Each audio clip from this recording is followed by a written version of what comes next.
Hi everyone, so for my video this week I chose to discuss why white collar crime is not taken as seriously as other types of crime. So the video talked about how when you think of the word crime, you usually don't think of white collar crime, you usually think of like violent crime or street crime such as like murder, robbery, burglary, whatever you may think of.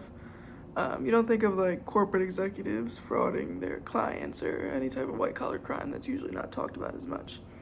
So why is that? That's what the video is basically discussing. So in my video today, I'm going to discuss a few of the points that the video touched on, and then my just analysis of them and why I think they're significant.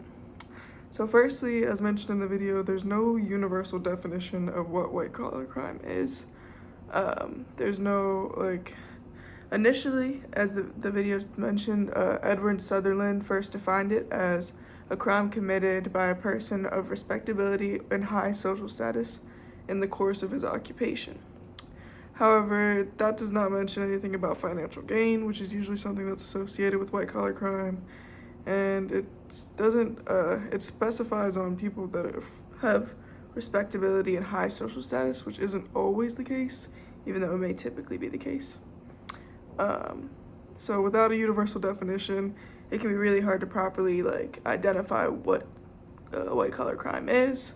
It can be hard to prosecute white collar crime. It can be hard to gain support for why white collar crime should be addressed more seriously and taken care of more properly, and then subsequently to prosecute it in court law.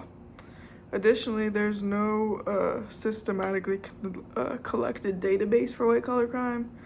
As with violent crime or any other type of crime, there's systems and databases such as the UCR, the Uniform Crime Report, or the MVCS.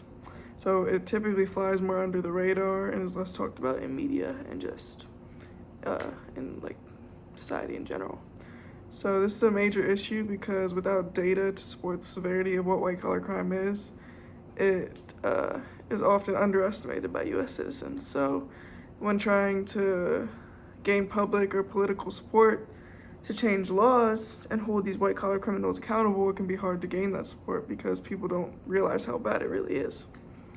So lastly, the last point I wanted to make is that white collar crime it's not prosecuted with severe enough punishment to deter individuals from committing it. So what I mean by this is that usually when a white collar criminal is convicted, they get fined.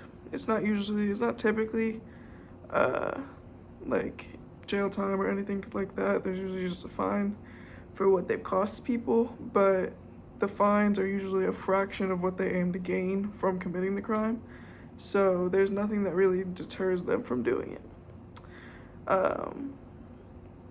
So in their eyes, the fines are simply just part of their business, and they're completely worth it in the long run. Excuse me. So ultimately, white collar crime in general is just a major issue that impacts so many people. People are losing their livelihoods, they're losing lots of money, they're losing property, they could lose just status, their jobs, anything like that. So it impacts so many people negatively, and there's such a lack of attention put on these white collar criminals in general.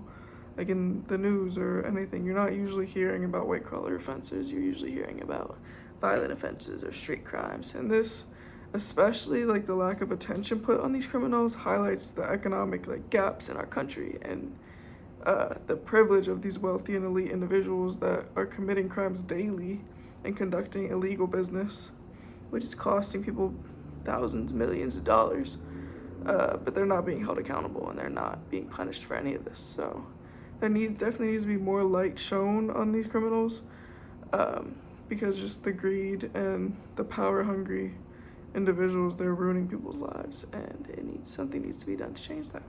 So thank you guys for watching.